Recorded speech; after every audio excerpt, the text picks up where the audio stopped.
It's a physical game. Oh, me, oh, my. A monster jam by Blake Griffin. Oh, what a play by Blake. The fans can hardly believe what they just saw. Is it possible to top what he did last year? Almost a Mozgov. It's better than a Mozgov. I didn't think it was possible to top him.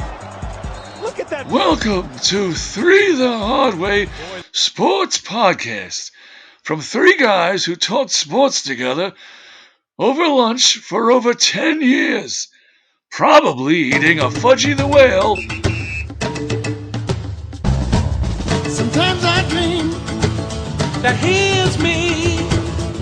Got to see that's how I dream to be. I dream I move, I dream I groove.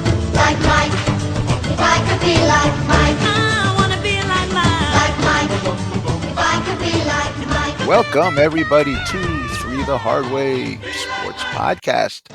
I am Bryan Galloway here on this lovely, freezing cold spring day from Rumson, New Jersey, Alex Shanley. How are you, Alex? Spring day, Bryan. The Masters started today, so big day. You know that marks the calendar for everybody that it's supposed to be warm the next day. We might get snow tonight. I know. I don't think it's going to get warm anytime soon. Where do we live? I know. Yeah, no global warming. Okay, and we have from Parts on Loan, we have Michael Pipersek. How are you, Mike? I'm doing great. I'm actually looking forward to going down to the Masters because apparently now you could pee at Amen Corner. I saw someone took a whiz at an amateur took a whiz at Amen Corner today. Really? Yep. Interesting. Wow. Well, maybe he's trying to fertilize the ground or something. So much for the class of the Masters. Someone there took a go. leak at the Masters. Well, at least he didn't poop. So, okay. So we have a lot going on in Good sports start. right now. Yeah, good start to the day. We have a lot going on in sports right now, and I actually saw something on YouTube about there was this contest in Japan where they had all these guys lined up. Now, this is supposedly a sport where they were who could unsnap the most women's bras in like 10 minutes or 3 minutes or something like that. This is a sport that they watch on TV in Japan, so I think we're not going to talk about that, but I'm so glad we don't have to resort to that in the United States.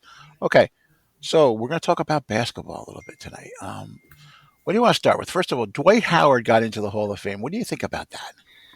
Hey, what was Jeff Van Gundy said it like, I remember hearing him on the radio like 6 years ago. He's like, people are going to hate me, but he's a first ballot Hall of Famer, for what he did. I don't remember him being, I remember him being good, but I felt like it was for such a short period of time. But hey, I believe Jeff Van Gundy. He knows what he's talking about. So, Pips, you have more details. I'm sure you have the analytics. I go back and forth on this one because he was the dominant defensive player and a dominant rebounder for years. He was NBA Defensive Player of the Year 3 times. He was a perennial All-Star before he started getting injured. Got the Magic to the NBA Finals once, and they lost. He was an NBA champion with the Lakers in the half championship in the bubble. And as dominant as he was for those 8 years, I kind of go back to what we talked about, like in the past with other sports. Is like, how good do you have to be to get into the Hall of Fame? He was excellent for his era, and 8-time NBA All-Star, 8-time All-NBA, 3-time Defensive Player of the Year. Those are all great accolades, but I kind of wonder if the bar is getting lower for some of these Hall of Fames. And so if I had a vote, I would probably have said no to Dwight Howard. Very dominant early on. I think he averaged 13, 14, 15 rebounds a game for several years. But when all was said and done over his 18 years with a whole bunch of teams, like after he left the Magic, he was bouncing all over the place. He only ended up averaging 15.7 points and 11.8 rebounds per game. So I would probably have said no on Dwight Howard personally. So, but then you'd be a no on Ben Wallace. Won a championship. So did Dwight Howard. Yeah, he was a bit player on the Lakers. That's like Chuck Nevitt. Or Robert Ory. Robert Ory's won 5 or 6 championships. I don't think he's getting Dwight Howard played in more playoff games. Then Ben He Wallace. was, yep, All NBA first team 5 times. Ben Wallace 0. All NBA teams 8 times. Ben Wallace 5. He beats him in every category. I'm not sure I'd put Ben Wallace in either, though. I know. Well, that's what I'm saying. Well, that's what I'm saying. Hold on. So this is the one thing about Dwight. I would pick Dwight over that Carmelo Anthony. Yeah, and what's funny is, isn't it funny how there's some kid named Carmelo Anthony who killed somebody recently? Yeah, with a K, right? Yeah, but I'm just saying, it's like Carmelo Anthony's getting more press. The other Carmelo Anthony's getting more press than the basketball one. Okay, so here's this thing. This Orlando Magic roster from 2008-9 when they made the finals, right? And you remember that year, he was dominant. He was totally dominant. He was as dominant as you could be in the NBA at that time, but he was a one-man band. So this team had Rafer Alston, Tony Battie, Donald Foyle, Marcin Gortat. Remember that guy? Marcin? Yeah. Okay. Courtney Lee, Rashad Lewis, Tyrone Lue, Jameer Nelson, Michael Petras, J.J. Redick, Hedu Turkoglu. This was a terrible team. You put here's my question. You put Carmelo Anthony on there with those guys, what would they do? They wouldn't even make the playoffs.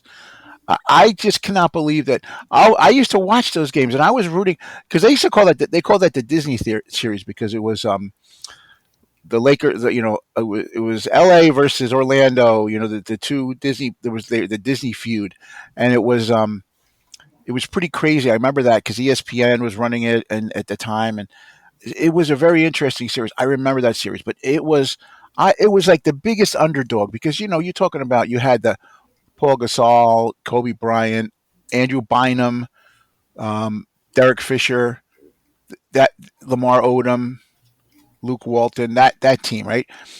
It just goes to show you how bad the NBA was then. Well, yeah, but see, the thing is, how he made the finals with that team, it was all him.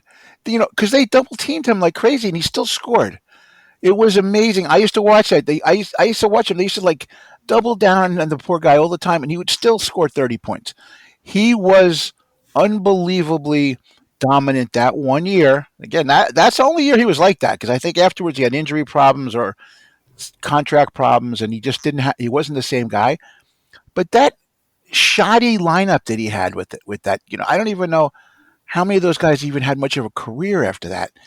And that was a team that he went with to the finals. Like that's almost like when Moses Malone made it with that Houston Rocket team, that had nobody. Right. Levy on that team. Come on, Bryan. Yeah, well, yeah, Levy. Bobby Joe Reed too. They had, but see, I don't know. See, to me, this was a good feat. Now, is one playoff run enough to make the Hall of Fame? Maybe not. But is he a better candidate than? Because he was also Defensive Player of the Year and he played. But is that a better candidate than Carmelo Anthony? Because Carmelo Anthony was more of a compiler, right? I don't know. I think of the two. Okay, so if your ballot was just these two, right? You had to pick one. So here you go, Carmelo and Dwight Howard. I would take Dwight Howard every day. Yeah, I agree. I mean, Carmelo, he's like the kid that could score the basketball. That was it, right? And everybody doesn't like that kid because he takes all the shots. And Dwight Howard seemed to be a personality for a while in the NBA. And, I thought they were going to go somewhere with him. And then it was just like it was done. It was over. And then he was bouncing from team to team to team. Yeah, he won the dunking contest, which I think might have been made his back problem. I think I have a feeling that's after that is when he had the back problem. He did the super band thing? Was he wearing big Baller Brand shoes? Yeah, he was probably big Baller Brand shoes. I saw a bunch of videos with your guy LeVar talking, with his foot cut off, talking about things. It's more than his foot. It's like all the way to his knee. Really? Yeah. So it must have been he had the high top sneakers on all the time. The Ralph Dalton shoes. But I just can't believe this team that he played with. That that they even made it to the finals. Now, again, I don't know how many. I mean, how many games did that series go? 5. 5 games. Because beat them in 5. Yeah, 2 games So went they, overtime. yeah, they only won one game. But I'm They won telling you guys, Jeff Van Gundy's like, he is absolutely going to the Hall of Fame. Like anybody out there that doesn't think he's going, and he was still playing at the time. He's like, he's going, right? So, and obviously Jeff Van Gundy knows his basketball and, was commentating at the time and had coached prior to that and all that. And I wasn't a big advocate or, thought that he would go. And he's like, he is absolutely going 100%. And he did. Yeah, he was that big. He led them in points. He led them in rebounds. He led them in steals. He was blocks. He was a one-man band that year. It doesn't happen that much in basketball anymore where you have that dominant one player that can just will the team really far. And again, I mean, looking at Ben Wallace, right? Ben Wallace is in the Hall of Fame. Points per game, Dwight Howard, 16 basically points per game, Ben Wallace 6. Rebounds, Dwight Howard 12, Ben Wallace 10. Wow. How many? Dwight Wallace. How many times did he win Defensive Player of the Year, Dwight? I mean, Ben Wallace. Oh. Ben Wallace 4. Yeah. Dwight Howard. Dwight Howard 3. That's pretty much a guarantee. Yeah. Yeah. That's it. He might. I kind of give at that point.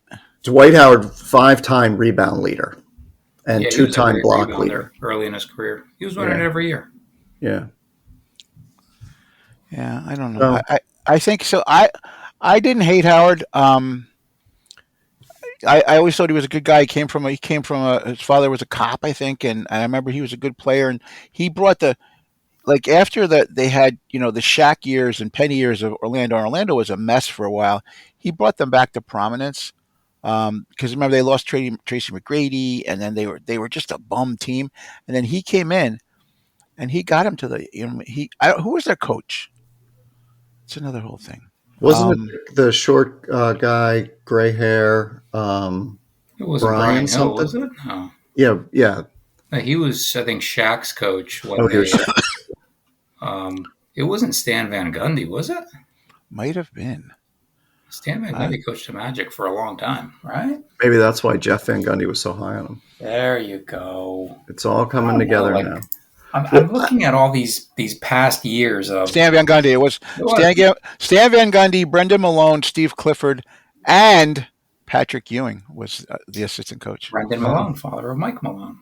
Yeah, I'm looking at these past years, Brian and Alex, of Hall of Fame inductees, and I'm like, I don't know, what is the criteria? Obviously, if a guy, I know this is a basketball Hall of Fame, right? So it's overall your career, and I see guys like Dirk Nowitzki, no brainer. Tony Parker got in. Dwayne Wade, of course, and then 2022, Tim Hardaway, Ginobili, Bob Huggins, George Karl.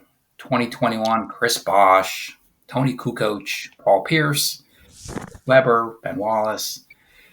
Now, Chris Bosh, I don't know if he deserved to be in the Hall of Fame, and I don't know if he got in because of maybe his injuries. I don't know, or what happened with him. But was there ever a time in your that you if let's say you got a Chris Bosh basketball card, would you be like, wow, good card? Or was he ever the best player in the league? Not even close. He was he was very good on Toronto, and then he was one of the three, right? One of the big. Right. But I don't think he was he ever the best at his position in the league? I don't even think about that. I don't even think so either. So no. What do you get? 3 titles? 2 titles? Yeah. Again, I don't know what he did in college. Like basketball, which a lot of the times, see, I like the fact that they do use the college. They use the whole career because it's basketball. It's not like the NBA Hall of Fame. It's a basketball Hall of Fame. I do like that. I wish football did that, but they don't. They have both, right? They're separate. Yeah, they're a separate one. They have a college football Hall of Fame. Yeah. But this is all encompassing. So, but again, I don't think was Bosh that great of a college player. Was Dwight Howard a great college player? I don't even know that. He didn't go to college. Dwight Howard didn't go to college. Yeah. And Bosh was only at Georgia Tech for 1 year. So I don't think it's the combination for those guys. Yeah, that's right. He went to another one. He went to he did. He went to Atlanta Christian Academy. That's a high school. Yeah. I think the women going in this year are better. They were better at their sport than the men. Sue Bird and Maya Moore. Sylvia Fowles, I don't know who that is. Yeah. But Sue Bird and Maya Moore just seemed like legends, whereas Carmelo Anthony and Dwight Howard seemed like good players, you know? Yeah, I mean, like you said, Dwight Howard has some of these accolades, right? 8-time All-Star, 8-time All-NBA, 3-time Defensive Player of the Year, carried a bad team to the finals, and yeah, I guess like those are good stats. But I'm like, are they Hall of Fame stats? I mean, I don't know. Yeah, agreed. Yeah. Even Kevin Garnett, right? Like I'm looking at Kevin Garnett. I guess the thing with Kevin Garnett, won one title with the Celtics, you know, didn't go to college and was a fantastic player for a long time. Well, with Minnesota, he was Outside the player, big yeah. he was the big ticket in Yeah, Minnesota. he So was one of the best players. like he was a darn good player, but he could just never get them Yeah. over the hump, right? Then he goes to the Celtics and he wins, and but he And was also he's the leader. leader. Yeah. Garnett was the leader of that team. You could say what you want, but and he was such a great defensive player. But I don't have any problem with Garnett in the Hall of Fame. I think he compiled enough over his career. Like their Nets, the whole time when they were on the Nets, that kind of like was a downer to me because they went there and they kind of gave up. I think they tried and then they didn't do it, and they just were too old. They couldn't do it anymore. And so but either way, Garnett, yeah, he deserves Hall of Fame. There's not even a doubt in my mind. And I look back, I'm looking at 2018 when you talk about combining college and NBA. Grant Hill got in, right? Yeah. Very good NBA player. Remember, he had some injuries when he went to Orlando, but he was a perennial All-Star in the NBA. But maybe expect him to be better before all those injuries, but an incredible college player, too. So you combine his college and pro career, and he's a no-brainer for having gotten in when he got in. Jason Kidd got in that year. So Is Christian Laettner in the Hall of Fame? Only as part of the Dream Team. His college career alone, with his average NBA career, I don't think is enough to get him in. Because he could be possibly one of the top 10 greatest college players of all time, right? Oh, I think easily. Yeah. Very accomplished. So that's interesting. He did play. He played longer than the NBA than I thought, but he was solid. I think he averaged maybe 12 points a game for his career, but he was never as good never as a star in college. No, never a star, and compiled some points for the first couple of years in Minnesota on some bad teams. He went to the Hawks. He was a good player for a pretty good Hawks team, and then bounced around a bit, but never reached the same heights as he did in college. Nowhere even close to that. That's an interesting one. What's funny is because you talked about Tim Hardaway. I agree. Tim Hardaway deserves to be in the Hall of Fame, but it took a while. It took a while, which is right. I see. That's another whole thing. If it takes a while, that means it took some time, and the voters originally decided. It's the first ballot thing is the one that gets me. First ballot should be a no-brainer. Neither of these two are no-brainers. Agreed. Right? And that's a big thing.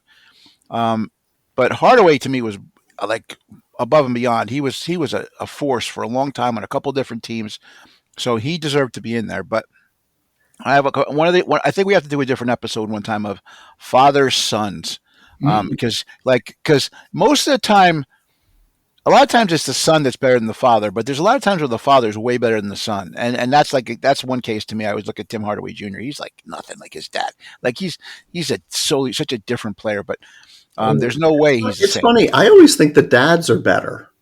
That's funny how you like. Well, look at Ken Griffey. How about Ken Griffey? Ken Griffey Jr. Now, Ken Agreed. Griffey was great. Agreed. But we'll hold different. Let's do another episode on that soon. That'll be a great conversation. We can prepare for that. Okay, so that's crazy that happened. So, what do you think now about Luka going back home? What did you guys feel? Because I saw him so choked up when I saw that. But I mean, let's. What do you guys think? I'll go into it afterwards. You go. When you guys go first. Yeah, I mean, I thought it was a nice gesture by the Mavericks to show like kind of a highlight video of Luka before the game and show their gratitude for everything he did. And he was choked up. I think he's still a little bit shocked and saddened that they got rid of him because, Dallas took him in and that was his home. But, I thought it was kind of comical that the fans were doing a lot of chanting of fire Nico throughout the game, and kind of like booing him anytime, they got a chance to boo him. So I thought it was great for Luka to go back. And I thought it was, I really thought this was like a really wild trade that it happened. I still struggle to believe it. And I found it pretty comical that Luka, and I'm a Laker hater, of course, but I thought it was pretty comical that Luka came back and absolutely smoked the Mavericks and dropped 45 on them. And, Anthony Davis had a very mortal game of 13. So it was right there on display for all those Mavericks fans that have been clamoring for them to fire Nico and sell the team, to have Luka come in there. And the Lakers are suddenly contending for the 3 spot in the West. And I don't think they were headed for the 3 seed before they made this deal. So I think this is just kind of symbolic of how bad this trade is looking for the Mavericks, because out of shape, sloppy Luka dropped 45 on him, was a plus 26 in his return. So, they probably fed him the ball too. They did. I watched Alex. They the did. game. They were feeding him the ball. He was 7 of 10 from the 3-point line and 16 of 20. You got to make the shots, and he was making shots. Yeah, agreed. But I don't know. They had some Mark Cuban reactions to it, and did you watch Cuban's face? Like, he was just like, But what did you do? What the hell did you guys do? Dirk was there too. Like, everybody was there to greet him. I think everybody in Mavs country is sad about that trade having happened still. But it happened for a reason, right? Like, you don't just get rid of a 26-year-old who's great, right? I mean, the 30 for 30 is coming out someday of why it happened, right? Like, and it's going to be, all like pro Luka, and then it's going to slowly turn to, but he was doing X, Y, and Z. Who knows? But, saying that he isolated himself from the team when he was doing his rehab and he wasn't in touch with anybody, and, if drinking was an issue, who knows, out of shape, whatever. I don't think they just got rid of him for nothing, right? He was genuinely crying. Like, he was sitting there, like the tears were flowing out of his eyes. Like, this was not like, he was caught off guard. He's still a young kid, I think. Yeah. I mean, okay. Here's the other thing too. Did you watch Anthony Davis at the end of the game? How he like blew off LeBron? There must be something else too that we don't know about. Interesting. Maybe. Yeah. Did you see that? Oh, you got to watch that. There's a couple different clips of that. Like, AD said goodbye at the end of the game and congratulated everybody, but he walked right by LeBron. And at the beginning of the game, he went and talked to people, and he totally avoided LeBron until the very last minute before the tip off. My guess is he probably figured if LeBron wanted him to stay, he would have said no to the trade. You think LeBron knew about the trade? Come on. Linka swears no. Yeah, well, Bronny was part of the original trade, and LeBron pulled him out. What? Really? No. But no, LeBron says he didn't know, but come on, he knew, because you would have never said, they probably came to him and said, hey, you can't say anything, but are you okay if we get rid of AD and bring in Luka? I think. If not, he should be pissed, right? He knew about it, guys. But I think this trade really came down to, Nico Harrison's background with Kobe Bryant and certain guys he worked with as his clients at Nike, and Luka not fitting that model of the guy who's in the gym all the time, committed and all that stuff. And you guys were saying maybe not rehabbing, maybe having a beer after a game. Yeah, but so then why don't you get Reeves and Connect? Like, see, to me, this could have been solved if they got Reeves and Connect for Luka. Now, again, it wouldn't have been a good trade, but it would have been better what they got. They got an old guy with one eyebrow, gets hurt all the time. He's sulky guy. He's never been proven to be able to handle a team by himself. He never has, right? Yet when he was on New Orleans, they didn't do anything. I just don't understand the logic of that trade. There's something, like Alex says, I love that you said that. There's going to be a 30 on this one day. And we're going to be like, wow, we didn't even know, because there's something else here that we don't know about. Anthony Davis isn't old. I mean, he's 32. He still probably has 3 or 4 solid years. 13 years on the odometer. Yeah. But he doesn't even play a full year ever. Yeah. I mean, it's... Yeah. I don't know. I mean, maybe Nico Harrison sat down with Luka and said, "Hey, I need you to do this, that, and the other thing. Be a professional. Act this way. Do this and that." And Luka blew him off or whatever, and had enough of it. But I don't know. I don't know at what point you decide to to cut bait with this star, and the best you get back is Anthony Davis, and like you said, Bryan, you don't get back Connect, you don't get back Reeves. It's the primaries are one star for another, and one is a young global star, and the other one is aging and injured. So I don't know. Now they're going to make the playoffs.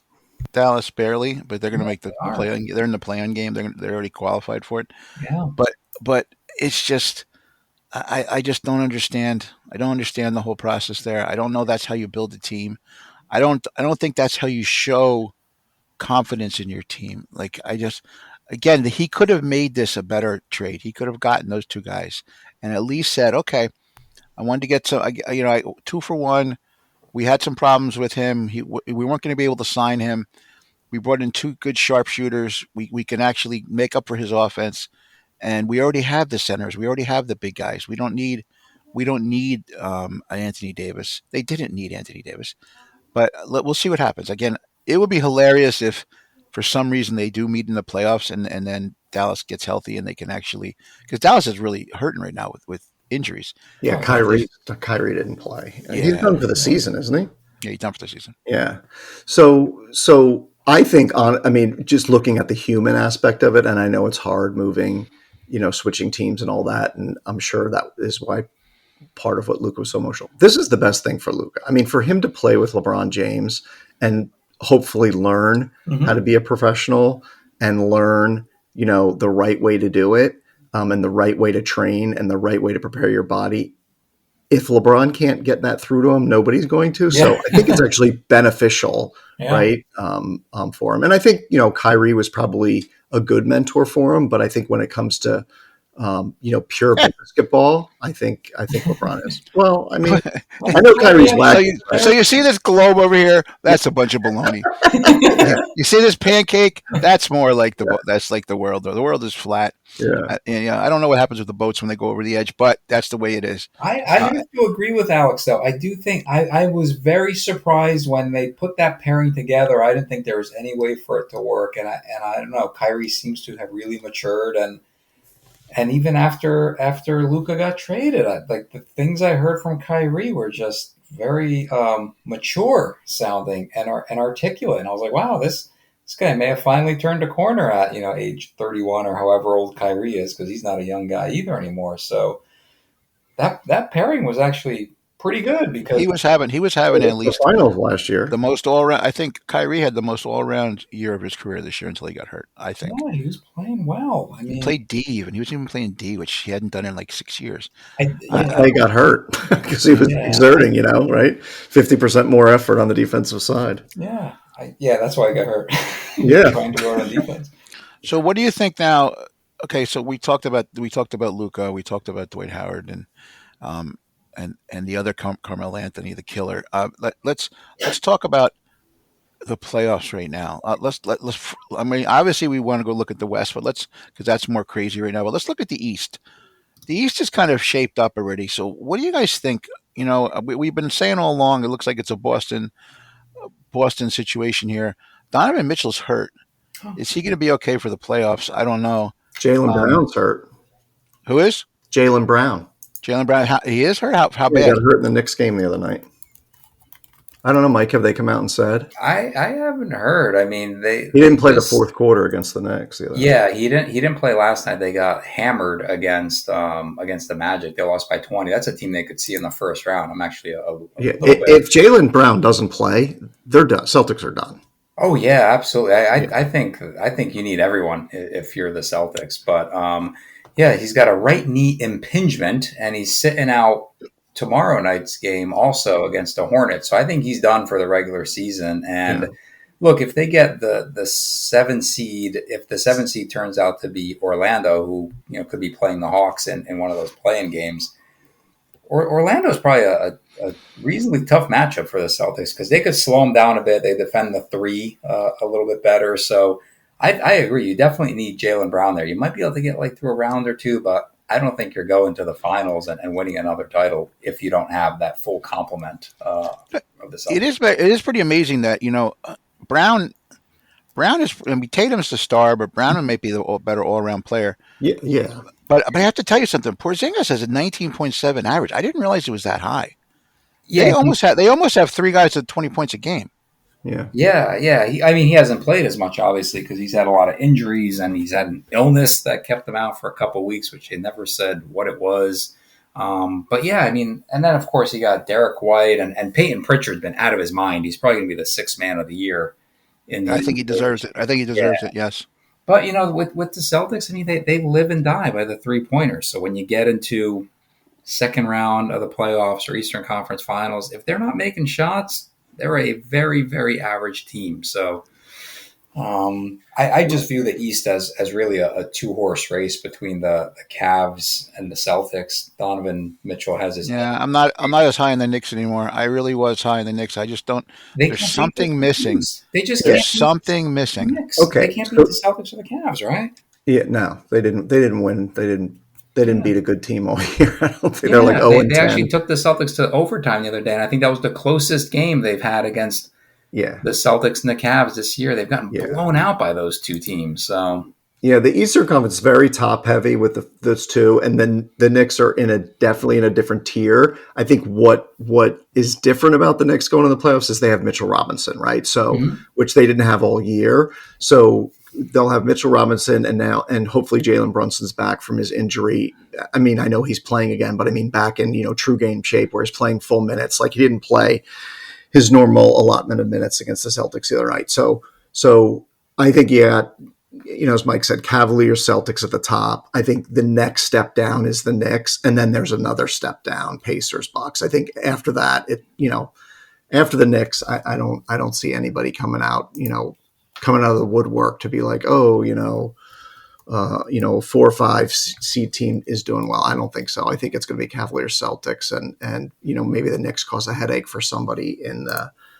I guess they'd be playing the Celtics, right? So in the second round. Yeah, second round. So, and I guess assuming the Cavaliers don't still lose, out, right? I mean, he's not coming back, is he? Who? Lillard with that deep vein thrombosis. He's got the same thing that Wemby's got, right? Is it? I don't know. I think so. Wait, really? Is that bad? Yeah, he has that same thing. Yeah. He's on blood thinning medicine. Yeah, he's got the same, right? Isn't that what he has in his calf though, right? And Wemby has it in his shoulder. But yeah, he has deep vein thrombosis. Isn't that what Wemby has also? In his shoulder? Yeah, so he has he's blood clots in his right calf. Like that's serious. And it says he might be back for the playoffs though. Yeah, I don't know. He doesn't have the bad one. Like so I mean, it's still bad. It's still bad. Remember, there was 2 different kinds, right? Like Wemby has the more difficult one, but he does. Yeah, he might not be back. Yeah, it says indefinitely. How long is the out for? It says indefinitely. Milwaukee announced last week Lillard would be out indefinitely. I didn't even hear that note. I didn't even hear that. That's what the whole thing was. So it was almost they haven't said definitively he's shut down the way that the Spurs shut down Wemby, but they're kind of keeping the door open, as if he may come back. I mean, because that's 25 points a game you're not getting. It's very interesting that they found it in Lillard this late in his career, though. It is strange. Usually that's something you find earlier. Yeah. Is it something you can that just occurs? Like it's not there all the time, right? A lot of it's inherently there, but it's just your body copes with it. Yeah, I remember I did all that research last time before we talked about Wemby. I don't remember half the stuff I read, but I remember there's 2 different types, and one, and they were hoping it wasn't the bad one, but he did have the bad one. So, but it looks like it's going to be treatable because they caught it early enough. Whereas Bosch, with Bosch's, they didn't know what it was for the longest time, and it got worse. And by the time they realized what it was kind of too late. And even though he tried to come back, he could never really come back. I remember he tried a couple of times, but that was because it was diagnosed so late. Like they misdiagnosed, not misdiagnosed. They just didn't know what it was at the time, really. This time they got Wemby's right away. Now I don't know. Maybe Lillard's had this for a while and no one knew about it.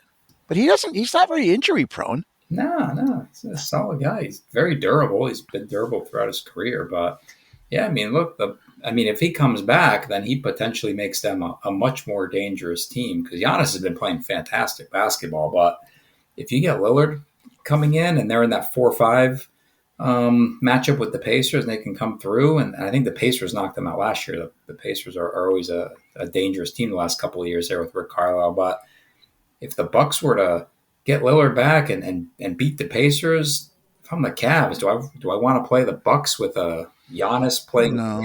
But they're not going to do anything without Mitchell. See, my whole thing about like Ty Jerome was a great pickup. They got him from the Warriors, but Ty Jerome is a great pickup. And DeAndre He's playing great. Has been terrific. Yeah, great. Yeah. But that team, it's Spider. The Spider is the guy in the. He's a good playoff player. I don't know what's going to happen, in the playoffs without him. You can't go to Tristan Thompson. He's not going to be the guy. So he's actually playing tonight, which is cracking me up. I was looking at the game a little bit before. So I don't know. I feel that Cleveland is a darn good team. Yeah. They don't have the playoff experience. I really feel when the playoffs come, that experience of being in the playoffs goes a long way. And we've seen that throughout the years, right? With all these teams that come in, these super teams and all these young teams, they think they're great, but then they go 7 games against a hardened playoff team. It's hard to win. Yeah. And the Pistons too. I mean, don't sleep on the Pistons. I think they're they're going to be a tough out as well. And most likely the Knicks are going to draw them in the first round. But look at coaching in the East, right? Like Celtics coach won a championship last year. Great. Kenny Atkinson with Cleveland. Mm-hmm. Love him as a coach. Has never really taken a team that far, right? Thibodeau with the Knicks, lots of experience. Never seems to get over the hump. So like the coaching in the East is not great, right? So, well, I know I'm a Thibodeau fan. I love to see him win. I just don't think the Knicks lineup right now is ready to do that. But we'll see. The bench is light. Yeah, the bench is light, and I love the fact that Bridges is playing like out of his mind right now. Yeah. So if he keeps that up and Brunson comes back healthy, this might be good for Brunson because he'll be all rested. I think it was good that Brunson went out just to get other guys involved, right? Because he's so ball heavy it was a good thing now. Like, okay, we'll share the ball, and then he's watching it, right? Like, okay, this is how we can play. Maybe play a little bit different to advance. I think they may be the best that they have been all year. I'm hoping it occurs in the playoffs, but you can't really count on that, right? Cat has been traditionally a soft playoff performer, and that's where I feel he's got to change that narrative. He's got to change that narrative. Yep. I don't know how he's going to do it, but he's got to change that narrative, and this is his time. He doesn't have to be the scorer. He's got to get in there and bang. If he gets in there and bang, because he can do it. And that's probably the sad part of the whole thing is Karl-Anthony Towns can be a force inside. He just doesn't like it. Well, with Mitchell Robinson back, I don't know how much they'll need. Hopefully he's the guy in the middle getting pounded on. He's not going to get 40 minutes in the playoffs. He's going to get a lot of foul trouble. Yeah, they're going to need them both. They're going to need them both. Yeah. Yeah, he won't be in the last one. It could be a really interesting series, and JB Bickerstaff's done a great job in Detroit. I mean, he's obviously a contender for Coach of the Year because remember that team was terrible for years. Yeah, and he's turned them around quickly. Cade Cunningham is suddenly all-star caliber player, and they've gotten to this point without Jaden Ivey, who's missed like the last 46 games with a broken fibula. He's actually cleared for basketball activities. He could come back and give them a little bit of a pop for the playoffs as well. Yeah, if he doesn't play, I mean, who's their next best guy? Tobias Harris? I can't stand Tobias Harris. I know. Tim Hardaway Jr.? No. You already talked about him. There's a big drop off. Yeah. Jalen Duran is pretty good. Yeah. They've got, but none of them have any playoff experience. Again, I'm telling you guys, rarely do you see a young team come into, maybe the We Believe Warriors that 1 year against the Mavericks. That there's not many teams that come in with no playoff experience and come in and beat a team in a 7-game series. Yeah. Rarely does that happen. It does happen, but not. I doubt it happening this year. We'll see. Now I've got one more question for you guys on the East. Go ahead. The Heat right now are the 10 seed and playing much better. Do you think they're going to get into the playoffs? So what is it? The 7 plays the 10 and the 8 plays the 9? No, actually 7 plays 8 And then the Okay. winner of the 7-8 game is locked in as the 7 seed. The loser of Okay. the 7-8 game then drops in to play the winner of the 9-10 game. 9-10. Okay. And then that team gets the 8 seed. So the Heat, Yeah. best case scenario, they're either going to be the 10 or the 9. I don't think well, I guess they've got a shot. I never count Spoelstra I out. never do. I never want that team close to the Celtics, even though last year the Celtics beat them. But if they have nobody. If they get into that 10-9 game and win, and then they win the I think that depending on where they land, if they get into the 8 spot, then they've got a shot at getting as high as the 7 seed. But right now they're looking like possibly the 10 seed playing the 9 seeded Bulls as of today, and then possibly getting into the 8 spot. Yeah. Well, the Bulls. I mean, I can't see the Bulls doing anything. Atlanta, Atlanta can't do much. Nah, Orlando's definitely got some roster problems, but they're good, but they have some roster problems. I was so high on them early in the year. Yeah, I remember. But let's say the Magic beat the Hawks, right? Mm-hmm. And then the Heat beat the Bulls, right? That's probably what we're looking at. So it's going to be the Hawks against the Heat, I would think. Yeah. Right? Yeah. I take the Heat in that all day long. Yeah. The Hawks were building something good, and then it just seemed to fall apart. I don't know. Yeah, it's funny. They gave up on it. They traded away pieces, right? Yeah. They over the last year they traded a lot of pieces. I guess they didn't know. Yeah. What's funny is we don't talk about Indiana. Remember last year they were the up and coming team. Yeah. Everybody was like, "Yeah, I'm not high on them right now." No, they're playing much better lately, though. Yeah, but I just can't see that. They're not as good as these other teams. Yeah, I think there's a big drop off after the Celtics. Yeah. So okay, well, let's see what happens. This again, playoffs are fun, great time of year. Hopefully, it's a pickup. Okay, let's go to the West, and I want to start because I want to talk about something. Now the Warriors last night had a wonderful opportunity to pick up a game on everybody. They had an easy win against San Antonio. They had a lead, and then they fell apart. And I don't know what happened, and it wasn't Jimmy Butler and it wasn't Steph. I don't know what happened. It was something. They just couldn't stop them, and it was almost like San Antonio decided this is the only game all year we're going to try because they've been coasting, and then all of a sudden last night they all went nuts and they were all trying their best.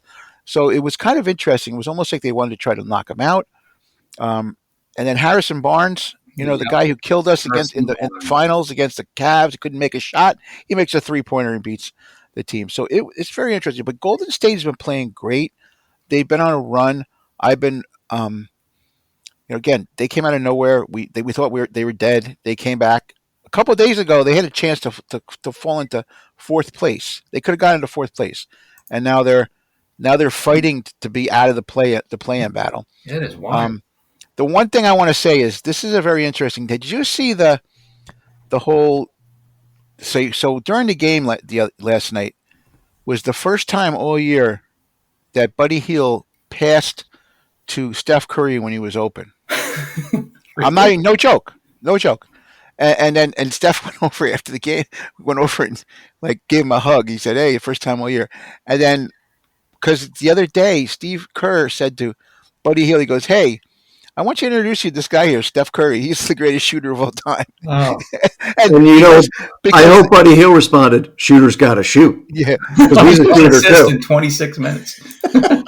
But it's just amazing. It's so amazing that I didn't notice that all year. I know I'm not Buddy Hield. He's hot and cold with me. There are times when he's on fire and he's really good. You can ride him, but that's all you get out of the guy. He doesn't play any defense. He doesn't pass. He's not a playmaker. So you got to just live and die with him shooting. I don't like that. He's not a replacement for Klay Thompson. Klay Thompson would play tough D. Yeah. He would rebound. So the Buddy Hield thing to me, it's very interesting. I hope that they don't play him much in the playoffs. They don't need him. I don't want that guy. He's for some reason I'm just worried about him. But it was just so funny last night that they said that was the first time all year that an assist was credited to Hield from Curry or something like that. It was like, wait, we played 80 games, 70 something games, and he never once passed to the greatest shooter of all time. How could that be? How could that be? He just thinks he's that good of a shooter. He says, "I'm not passing this guy." That's what he Forget that. does, man. He's got his eyes on the rim as soon as he gets the ball, Brian. He's always been like that, Buddy Hield. Yeah, but it's just amazing when you don't change your game a little bit because there's somebody who's better than you. I don't understand. But either way, I'm feeling very. I like their team, and if they're healthy, they're going to do something. It's just a matter of I was hoping that they got the time to rest because they're old. I was hoping they didn't get in the playoff play-in game. That's big for the Warriors. The Warriors don't. They need the rest. They need to heal. They got a lot of old guys. So if they get in the playoff playing game, I'm worried, guys. I'm worried. So that's what I want to say. Yeah, they could move up to the now 4. are one game out of the 4 seed and 2 out of the 3 seed. Where would you, if you had your pick, who would you want the Warriors to match up with in the first round? Lakers, Denver, Clippers. Any of those teams. Any of those Jazz. Not the Grizzlies? Memphis right now. I don't know if I don't. I think the Grizzlies are like right now. The Lakers are set up to play the Grizzlies. I'm like, wow, that could not be better for the Lakers because they upset them last year, I think, and I think they would just hammer the Grizzlies. I feel like the Grizzlies just waiting for the season. They're reeling right now too. They coach. They no coach. Yeah, I think they're Ja is just a mess. Yeah, I mean, but the Warriors and the Memphis just don't match up good. The Warriors usually beat them. But I know they can beat Denver right now. I think they can beat Denver, and I think they can beat the Clippers. But I just don't. I don't. Houston is a tough matchup for the Warriors. You see, Steph and Ime Udoka got into it the other night at halftime, walking off the court. Yep. And that's very interesting because Steph does not do that. Like, okay, but that's another thing too. We didn't even talk about this. Luka and the technical foul from swearing at a fan. Mm-hmm. So remember, we talked about Luka being a nut, and so you think the refs watch him really closely because yes, he must have a foul mouth because he was saying some things. He was saying so he got technical early in the game from saying something nasty to the ref, and then he supposedly he said something really awful to the fan, and the ref thought it was to him. So yes, me again. He got the technical, but he had the precedent there. He should have just kept his mouth shut. Yeah, the refs watch him. I mean, he's because he's always talking to him, right? Like, after every missed shot, he thinks he was fouled. Yeah. And so every ref knows Luka very well. And I think, right, they have an eye on him for what's going on. And interacting with a fan during a game, to me, you should be thrown out for that no matter what, right? Like, all these people going crazy about it that, it wasn't to the ref. Yeah, but it was still to a fan. Supposedly he was really, whatever he said, it was just like crazy, which I don't even see him. I never see that part of him that he swears like that. I mean, it's pretty wild how, but either way. Okay. So what do you think now coming out of the West? Oklahoma City is very strong, but they've been losing, right? Last time they were 8-2, but they've had some bad games. Houston's been really good. I like them, but again, I'm not too the experience. I kind of worry about them. Yeah. The Lakers are better than I think they were going to be. Denver is reeling. Another team. They just fired their coach, which we haven't talked about that unexpectedly. What the heck was going on? Why do you fire a coach, at the 78 game mark of this season when you have a winning record? Well, they said he lost the locker room for one thing, and he and Calvin Booth, the GM, never got along, even since the Nuggets won the title, and then they lost Bruce Brown, which Mike Malone wanted to keep, and then they lost KCP, another veteran that Michael Malone wanted to keep. So Calvin Booth was always pushing Michael Malone to just play with those younger players. Here are the guys I drafted for you. Play these guys, get them minutes. And Michael Malone has been very stubborn in his preference for veteran players. You look at Russell Westbrook as an example this season, who's gotten a lot of good minutes, and he's been pretty good for them. But he has been very good. He's been shooting 44%, which is really good for him. Yeah, so it was a little bit surprising to me that Josh Kroenke fired both of them, which is to say with Calvin Booth, we're not going to renew your contract. I could see, I don't know, I guess he thought it was so bad that they had to make a move now because I think they Josh Kroenke believed that this team had more potential than what they were showing under Michael Malone. And rather than sticking with Malone, going out early, which is what he thought would be the conclusion, he got rid of Malone, got rid of Calvin Booth, turned over the keys to the castle to David Adelman, Rick Adelman's son, and Nuggets got a win yesterday. And Jokic apparently was notified before they made the move. And, in classic Jokic fashion, he just said, hey, it's a shame, but it's part of the business. And off they go. I'm actually curious to see how the Nuggets react. But right now they're in the fourth spot playing the Clippers with a series with the Thunder looming. So I don't know. I was higher on the Nuggets earlier in the season, but I think Me too. I think they're 12-13 in their last 25 games, and that prompted the move. And look, they've had some injuries too. Like Jamal Murray's not been healthy for a couple of years now, it seems like, and I don't know. It's I was just shocked. I mean, the Grizzlies got rid of Taylor Jenkins last month, and now the Nuggets, two playoff teams in the West have gotten rid of their coaches in the last month. But do you think they're just looking up and being like, OKC is so good this year, it doesn't matter?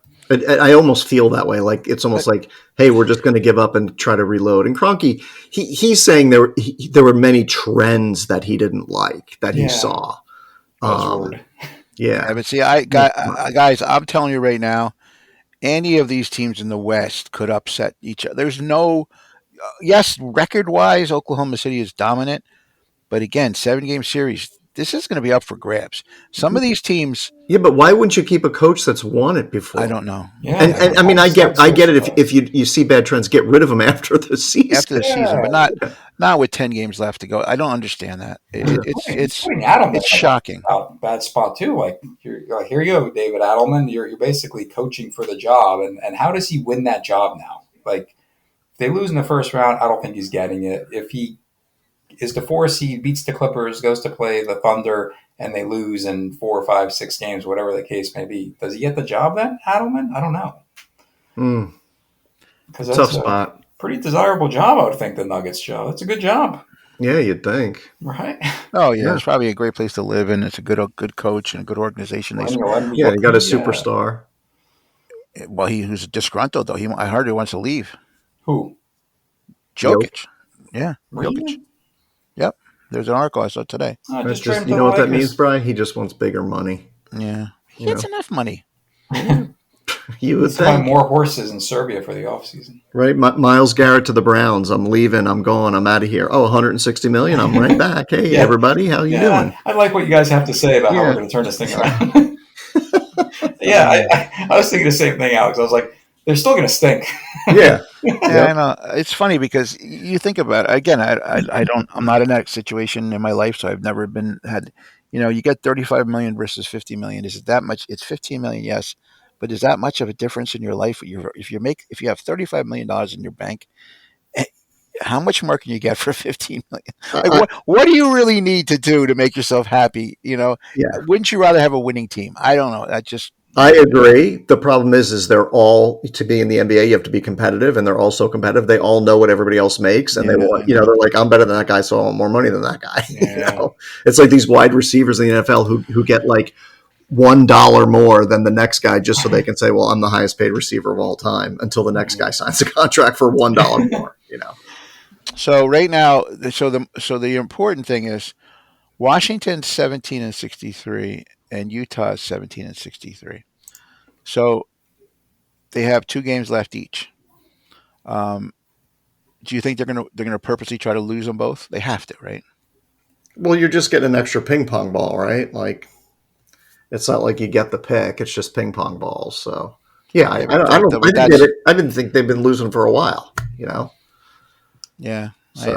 I know. What if Cooper Flag ends up on the Spurs? It would be wild. What if they find a way to win the draft? Yeah. What if he ends up in New Orleans? But no, that's why I'm looking at these teams. Like Bryan, you said Washington and Utah. I'm like, maybe he's gonna look at this and say, I want to stay in. Yeah, he hasn't declared, right? Like, which of these teams, if you were Cooper Flag, would you want to go to? Right? Not Washington. Toronto. There's no one there that I want to play with.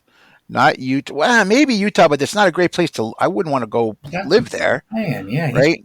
Utah's got some decent But young guys, yeah. but you don't want to go live there. New Orleans. I mean, you'd probably like to go live there, but that team is another one that's it's just a disaster. 76ers would be good.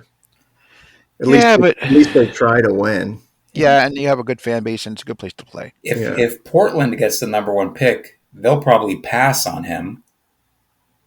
Why? Because they're the Trailblazers, Brian. They passed on Durant. Sam Bowie. They passed on Jordan. They wanted Sam Bowie. I know. So, But maybe the Nets. Wouldn't it be great if the Nets got it? It would be so good for. That's another thing. It would be the Nets. it'd be cool. It would be very good for basketball. Don't you think he's going to wait to declare to see how the draft lines up? Right? He doesn't have Kenny for that. No, really? Does he have? Can he wait? I don't think so. I think when is the draft lottery? Because it's in. I thought the date to withdraw is like sometime in May, but I don't. I think you have to be into the draft before they do that, because otherwise it's like, oh, Utah got the number 1 pick. I'm going to stay at Duke. Yeah, but that's what players do. That's what Peyton Manning did, right? He didn't want to go to the Jets. He's like, I'm going back. That's because there was no lottery, right? Like you knew as soon as the NFL season ended, right? Right. Yeah. Right. Yeah. And I guess so you could declare later for the NFL draft. So the NBA early entry deadline is, and I don't know what that means, is April 26th. NBA early entry. So is that when they have to declare by? I thought there was a date in May. May 12th is the NBA draft lottery. Is May 12th. The combine is May 11th through the 18th. So I wonder if that April 26th date is when you have to declare. Walk in. It's got to be, right? Oh, wait, but then June 15th is NBA early entry withdrawal deadline. Huh. So that wouldn't make sense because that would make sense because that's after the lottery. So you can withdraw after the lottery. Yeah.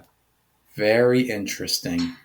That's very interesting. And I think these guys are smart enough now where, I think up to 10 years ago, I don't think they did it. Maybe certain guys did, like Archie Manning knew, but they look at ownership now, right? Mm-hmm. Like, and they know like, oh, I'm going to the Pittsburgh Pirates. We're never going to be good. Okay. Yeah. I'm going to, at this point, the Utah Jazz, I know I'm not going to be good because ownership isn't good. So I wouldn't be surprised if he went back. I mean, if any program, Duke could probably get him to come back and pay him, right? He's going to make a ton of money. Yeah, they've got that little consortium that pays guys. Yeah, and I think he was the highest paid NIL player in basketball last year, right? Yeah, there are a lot of undesirable teams that could get the number 1 pick. Yeah, I know. Like Bryan, right? Like the Would you play for the Hornets? No, terrible. No. Terrible. No. Hey, so here's real quick two things to ask you. One is I'm gonna tell you this now. Then you're gonna have 2 replies from each of you. Okay. Mm-hmm. MVP and Rookie of the Year. Who do you think they are? I cannot answer the NBA MVP question objectively. I just default to Jokic. I can't. I have to say he is. It's not SGA, even though SGA is great. Jokic is amazing. That 60-point game he had recently with guys. No one does that. Did you see that? You know how he always throws those like 80-footers? Yeah. And he makes them. He's made a couple of them. And Michael Malone was talking after a press conference after he made one of those shots, and he said somebody told him that if Jokic didn't take those shots, and he's taken, I guess, a bunch of those at the end of quarters, that he would lead the NBA in three-point percentage right now, which is incredible. So I think he's averaging a triple-double also, right? Yeah. Yep, he is. He is incredible. Every time I watch that guy play, he's got all these. There are all these, and he's so smart. He's so smart. He's a smart basketball player. He knows. You know what he reminds me of, and I have to say this because it's a big discrepancy year wise, but he's Willis Reed. That's exactly the same kind of player Willis Reed was. He was that like he was like they would always say like he wasn't the flashy guy, Mhm. but he piled up all the stats and he was a winner. Jokic is a winner. And He makes his teammates better. Yeah, but is there coach getting fired and Jokic, where Michael Jordan wasn't going to win the award every year, so they're kind of getting over on Jokic Sieg. and they just give it to Shea Gilgeous-Alexander, Yeah, that could happen. Possible, totally possible. right? But yeah, Especially if OKC, does well early in the playoffs. I know it's not supposed to matter, but when do they vote? Do they vote at the end of the regular season though? Yeah, they do it beforehand. They don't announce it till later on, but they vote early. Yeah. In addition to the triple double that Jokic is averaging, he also leads the team in steals at nearly 2 steals a game. it's crazy. It is incredible to watch that guy, like what he Yeah. does. He actually reminds me a little bit, Brian, of Arvydas Sabonis with the passing ability. Yes. Yeah.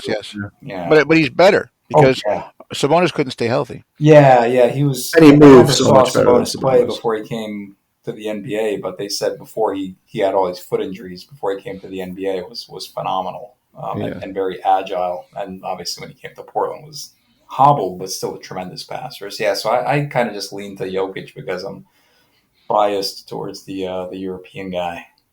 Yeah. So, what do you think, Rookie of the Year, Castle or Yeah. Edie?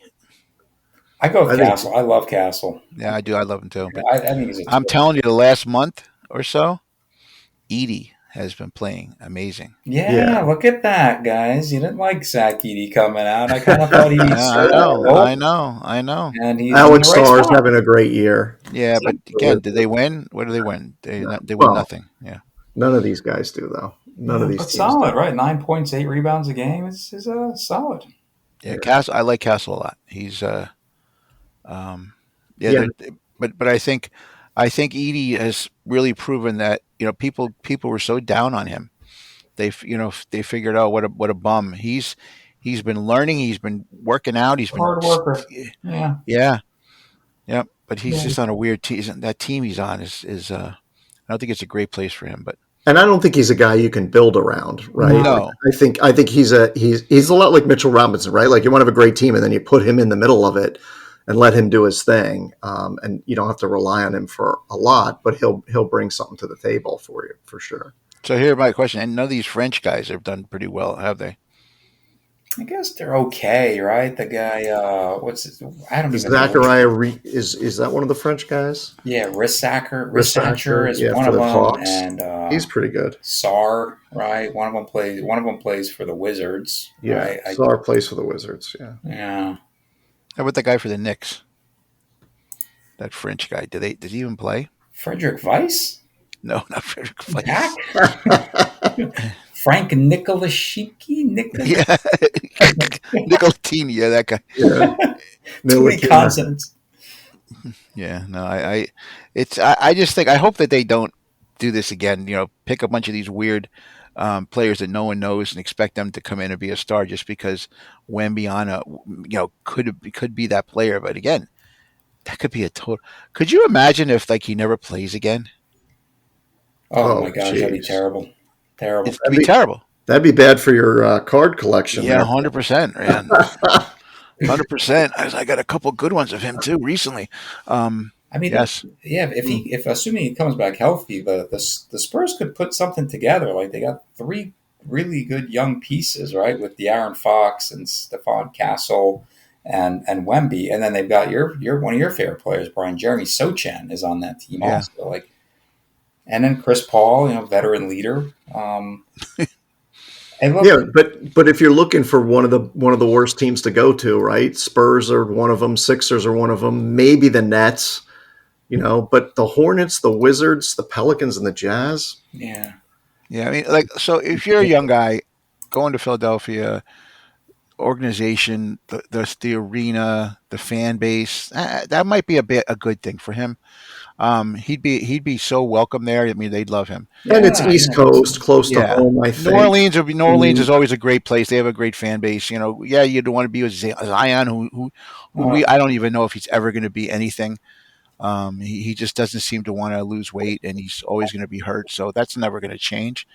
But it's a great place to live. Like Washington, I wouldn't live there. And second of all, that team is never going to amount to anything. Yeah, He's got to be a Celtic fan, right? He's from Maine. yeah, he is. That's Yeah. he grew up watching a lot of videos of those '80s Celtics team and Larry Well, Bird. he's a Scalabrini. He loves, he's good friends with Scalabrini, right? Yeah, he's So got a great feel for the game. I mean, watching him play, man, he's really good. He's Yeah. fun to watch. no, it's pretty cool that if you ever listen to the starting lineup in the morning on Sirius, they have Scalabrini talks about like about how he knows the family, he knows because he used to train him before he was Yeah, in high school, like he worked them out in AAU and all his like he was his coach in before he even got to high school, I think, or something. yeah. So he's known this kid since he was a little kid. He always said it. He used to come on the show like you know 5, 6 years, 8 years ago and say, "There's this kid, man, Cooper Flag," and they'd be like, "Who are you talking about?" And they always come back and they bring back those old clips from him, Mhm. all that time ago, saying that this young kid that I'm working out right now, man, he's got something. And they're like, "Yeah, you don't know what you're talking about." I think he really looked up to Greg Kite. Yeah, great. Oh, yeah. Watching videos really Yeah. isolated on Greg Kite, Oh, Yeah, he's Greg Kite's. Is he top 10 of the worst white centers of all time? He might be. hey, that's another episode we should Yeah, do. another episode, Dennis Autry. I mean, there's some guys. There's some bad ones, man. Wayne Shinsis. Hey, Greg Dwayne Kite was Shinsis. a fight, though. Greg Kite was a tough dude. Yeah, and he was on a lot of good teams. He actually got a couple rings, right? So He got the You can't- he got the 86 ring. yeah, there's a couple of those guys. Some of these guys got rings. Chuck Nevitt, right? They got rings, but they never did anything. Rings. Yeah. They had more rings than they scored points. It was pretty crazy. You got Or some minutes. ideas for some episodes. Yeah, there we go. First white centers of all time. That'll be a fun one. Okay, well, Ron this has been Bradley.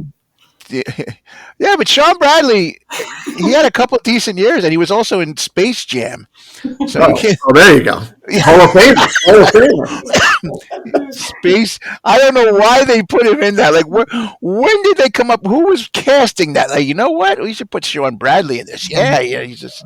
I never liked him because he went on drafted by the 76ers. He was 7'6", Yeah. and he wore number 76. Yeah, Never liked that. yeah, I agree. Rest And in he could- Sean Bradley. Rest in And he couldn't dunk. He was 7'6" and couldn't dunk. All right. Okay, so this was a great episode, though, a lot of fun, and everybody have a good week. Enjoy.